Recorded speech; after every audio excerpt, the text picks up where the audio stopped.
da farko dai me sunan malamar? Sunana Ikilima M Tukuru wacce aka fi sani da Ikilima. Wace waka kika yi ko kula? To gaskiya dai nayi waƙoƙi Waziri da yawa. Majority ma na fi ta fannin ɗan kasuwa. Za ki iya ba mu karin guda ɗaya wanda kika? Nayi waƙan ‘yan kasuwar Gombe suna jiran ka na kowa Atiku 2023 ka karɓa. To ko a nan masha Allah mun tabbata ke mawaƙiya ce. Shin me ya faru, wani ƙalubale kuka fuskanta a cikin wannan tafiya da kuka ɗauko na wazirin Adamawa Alhaji Atiku Abubakar? Na ga kowa fiskan shi ya canja. Shin menene yake faruwa? Kuma ana tunanin cewa kamar daga Gombe kuka shigo har Abuja zuwa nan. Gaskiya dai mun haɗu da ƙalubale da yawa wanda ba zai iya misaltuwa ba. A matsayinmu na mawaƙan Waziri mun yi tattaki tun daga jihar Gombe, mun sai da rayuwarmu saboda ƙaunar da muke yi wa lema, mun kamo mun zo da muka zo kuma sai muka samu saɓani haka. Gaskiya ba mu ji daɗin haka ba.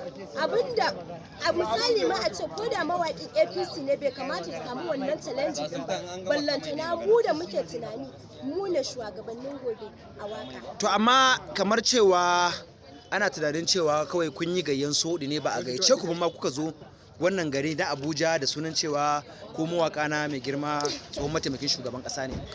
To a gaskiya wannan batun ba haka yake ba. In fact ma san da aka kira mutum program yana sura wata biyu. Aka dinga confirming din mu so da taro ya tashi muna wani waje. A hakan muka squeezing time din mu muka kamo hanyar mu muka sai da rai muka zo. Gayyatan mu akai. To amma wa ya gayyace ku? Shin mai girma tsohon mataimakin shugaban kasa ne ya gayyace ku, kuma wani ne daga jikin shi, ko kuma dai? A gaskiya ba shi ya gayyace mu ba. To wa ya gayyace ku? Alfajazi wanda ake cewa sarkin mawakan Waziri. Okay, ake ce masa ne ko kuma yake cewa kanshi? To mu dai bamu tabbatar ba tunda bamu yi bikin nadin ba. To amma yanzu gashi an ce ya kawo ku garin Abuja, ya kawo ku Jabi, ya zo ya wulakanta ku, babu abinci ba accommodation, bayan kuma ana tunanin cewa kamar kowane mawaki da ya zo daga ainihin state na Najeriya, arewan Najeriya, ya ba da kuɗi kusan 20,000 kuɗin ɗaki, kuɗin abinci, kuma ya kun zo babu ɗaki, kuka sake biyan ɗaki, abinci ma kuka sake siya kuka ci. A gaskiya an wulakanta mu. Maganin da zan fara faɗa saboda sai an taɓa ka za ka yi duk zafinka. Ni ba na faɗa amma abin da aka min ban ji daɗi ba, kuma na fito na faɗa a social media. Ni Ikilima Gombe an min abin da ban ji daɗi ba. Na ɗauki kuɗi na bayar da na zo ba a nuna min shugabanci ba, ba a nuna min one house ba, ba a nuna min ƙungiya tana bin doka ba ko tana bin amma ba kya ganin wani. Ni na kama wa kaina masauki tun da na zo cikin Abuja nake ci da kaina, nake sha da kaina, ba ni kaɗai ba, ina tare da mutum sun kai. To amma ba kya ganin cewa wannan abun shi tsohon mataimakin shugaban kasa bai da masaniya akan wannan taron ma da kuka yi? To a gaskiya mu dai bamu sani ba, saboda ranar da muka zo muna sauka a hotel dan mun nema hotel ya fi 10 bamu samu ba.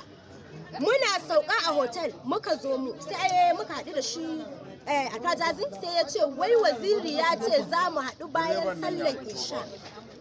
So idan muka haɗu za mu tafi, za mu je mu ga Waziri. Muka ce to ai masha Allah, tun da safe mun gaba program ɗin mutum jiya, so tun da safe jiya ya kamata ya gaya mana za mu ga Waziri ko ba za mu gani ba.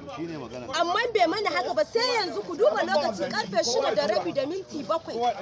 Karfe 7:07 kafin muke tunani mu za mu tashi mu bi wannan hanya mai riski, hanyar da ko mu sai da rayuwar mu za mu yi mu bita mu kama hanya mu tafi a wannan lokacin, saboda ba mu da kuɗin mu ya riga da ya kare, ba za mu tsaya mu. Amma malama Ikilima ki haƙuri, na ga kin hau dokin zuciya, rai ya ɓaci kamar ma kina son ki kwalla saboda takaici. Insha Allah wannan sako zai isa hannun mai girma tsohon mataimakin shugaban kasa kuma shugaban kasar mu na gobe, akan cewa yayi hankali da mayaudaran mawaka da suke zuwa.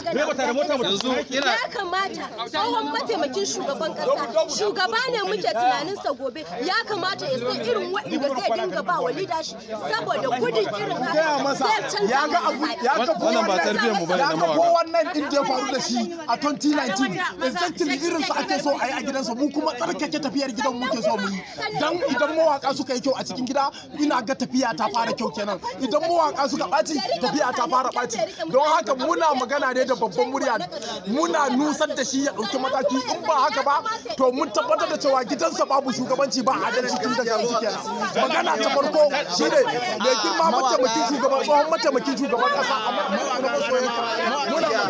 Mawaka ransu ya ɓaci matuƙa. Mota. Mota yanzu za mu tafi.